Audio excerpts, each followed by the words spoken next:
നമസ്കാരം, ഞാൻ വിജയാംബിക. ഞാനിന്നിവിടെ വന്നിട്ടുള്ളത് അധിപനെക്കുറിച്ചും ആറാം ഭാവാധിപൻ ഓരോ ഭാവത്തിലും നിന്നാലുള്ള ഫലം പറയുന്നതിനും ഭാവത്തിൽ നിൽക്കുന്ന ഗ്രഹത്തിൻ്റെ ഫലം പറയുന്നതിനും വേണ്ടിയാണ്. ആറാം ഭാവം എന്നാൽ രോഗം, കടം, ശത്രു എന്നിവയാണ്.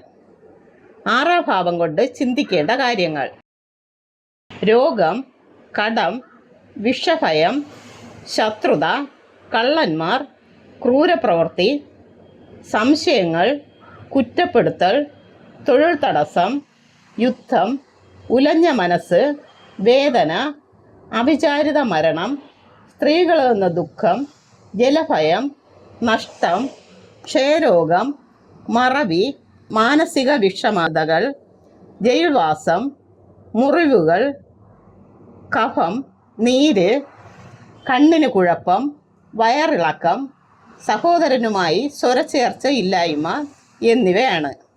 ഇതാണ് ഓരോ രാശിയുടെയും അധിപന്മാർ. വ്യാഴത്തിന് 2 വീടുകളുണ്ട്, ധനുവും മീനവും. ശനിക്കും 2 വീടുകളുണ്ട്, മകരവും കുംഭവും. ചൊവ്വയ്ക്ക് 2 വീടുകളുണ്ട്, മേടവും വൃശ്ചികവും. ശുക്രനും 2 വീടുകളുണ്ട്, ഇടവവും തുലാമും. ബുധനും 2 വീടുകളുണ്ട്, മിഥുനവും കന്നിയും. ചന്ദ്രന് 1 വീട്, കർക്കിടകം. സൂര്യന് 1 വീട്, ചിങ്ങം.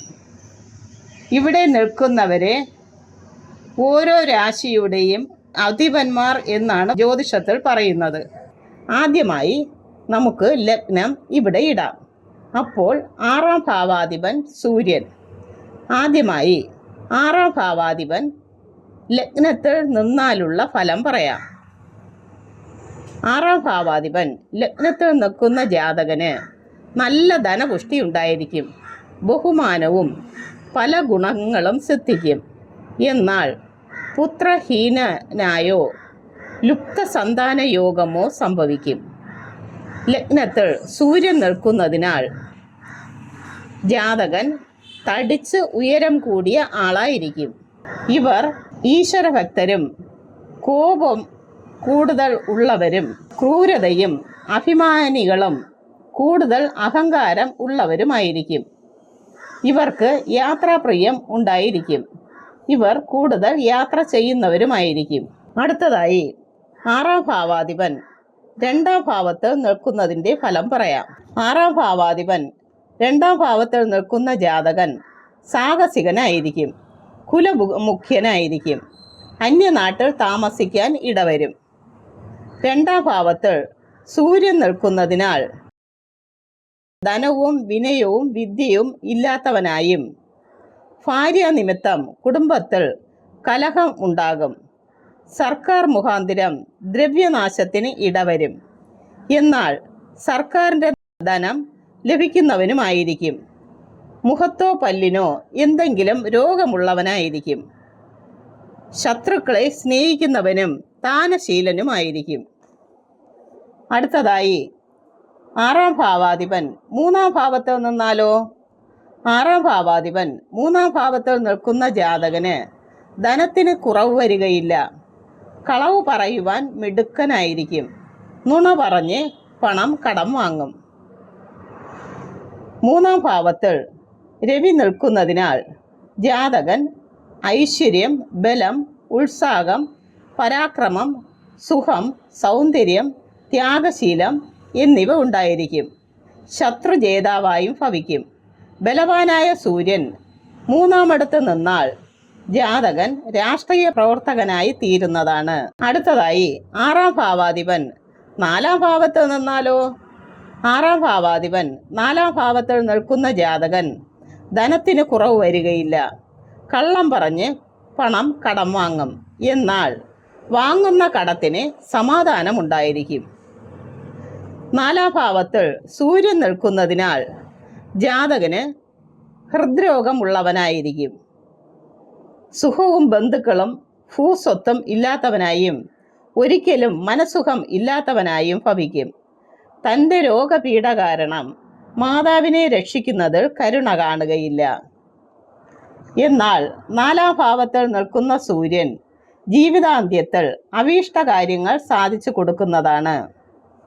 അടുത്തതായി 6-ാം ഭാവാധിപൻ 5-ാം ഭാവത്തിൽ നിന്നാലോ? 6-ാം ഭാവാധിപൻ 5-ാം ഭാവത്തിൽ നിൽക്കുന്ന ജാതകന് ബന്ധുക്കളും ധനവും സ്ഥിരമായിരിക്കില്ല. ദയാലുവും സൗമ്യശീലനുമായിരിക്കും. സ്വന്തം കാര്യം നോക്കുവാൻ സമർത്ഥനുമായിരിക്കും. 5-ാം ഭാവത്തിൽ സൂര്യൻ നിൽക്കുന്നതിനാൽ ജാതകന് സുഖവും ധനവും ബന്ധുക്കളും പുത്രന്മാരും കുറഞ്ഞിരിക്കും. പ്രഥമ പുത്രൻ മരിച്ച ദുഃഖം അനുഭവിക്കും. ചതി സ്വഭാവം ഉള്ളവനായും അസാധ്യ ബുദ്ധിമാനായും വനസംബന്ധമായ സർക്കാർ സേവനം ലഭിക്കാൻ ഇടവരുന്നവനായും ഭവിക്കും. അടുത്തതായി 6-ാം ഭാവാധിപൻ 6-ാം ഭാവത്തിൽ തന്നെ നിന്നാലോ? 6-ാം ഭാവാധിപൻ 6-ാം ഭാവത്തിൽ നിൽക്കുന്ന ജാതകന് സ്വന്തക്കാർക്ക് ഉള്ളുകൊണ്ട് ഇഷ്ടം ഉണ്ടാകുകയില്ല. മറ്റുള്ളവർ കൂടുതൽ മിത്രങ്ങളായിത്തീരും. ആയുസ്സിന് കുറവ് വരികയില്ല. 6-ാം ഭാവത്തിൽ സൂര്യൻ നിൽക്കുന്നതിനാൽ ജാതകൻ സമ്പത്തും വിജയവും യശസ്സും ഉള്ളവനായും ഏറ്റവും കാമിയായും പ്രഭുവായും ഏറ്റവും ഗുണവാനായും ഭവിക്കും. ഒരിക്കലും അവൻ കടക്കാരൻ ആകുകയില്ല. ശത്രുജേതാവായോ ശത്രുക്കൾ ഇല്ലാത്തവനായോ ഭവിക്കുന്നതാണ്. അടുത്തതായി 6-ാം ഭാവാധിപൻ 7-ാം ഭാവത്തിൽ നിന്നാലോ? 6-ാം ഭാവാധിപൻ 7-ാം ഭാവത്തിൽ നിൽക്കുന്ന ജാതകന് ധനപുഷ്ടിയും ബഹുമാനവും പലവിധ ഗുണങ്ങളും സിദ്ധിക്കും.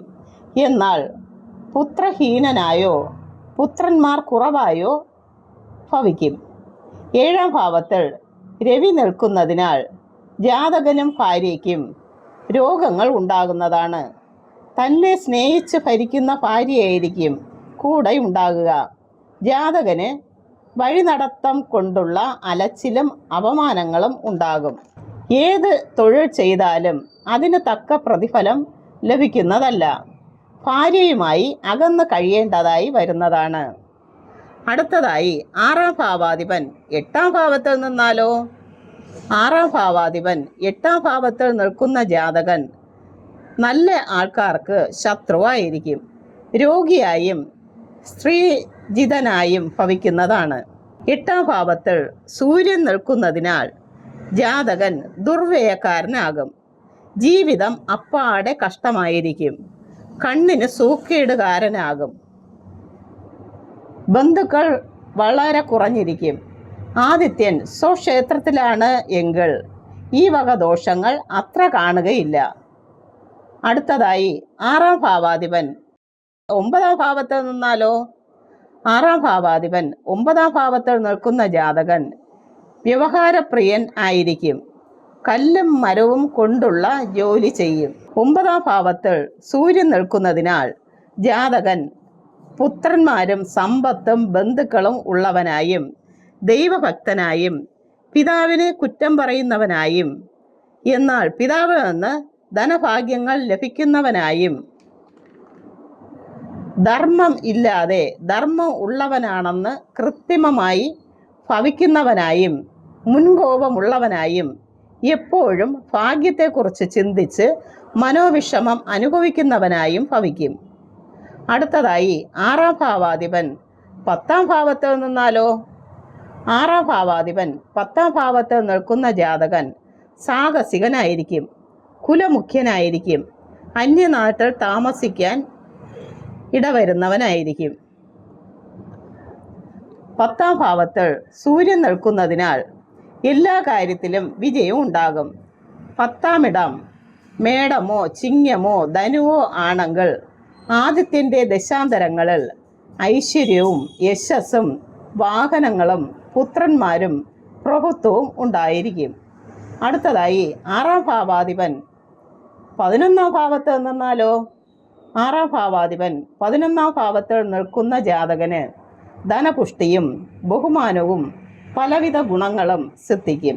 എന്നാൽ പുത്രഹീനനായോ പുത്രന്മാർ കുറവായോ ഇരിക്കും. 11-ാം ഭാവത്തിൽ സൂര്യൻ നിൽക്കുന്നതിനാൽ ജാതകന് പിതാവിൽ നിന്നും സ്വത്ത് ലഭിക്കും. വിജയവും നല്ല സ്നേഹിതന്മാരും ഉണ്ടാകുന്നതാണ്.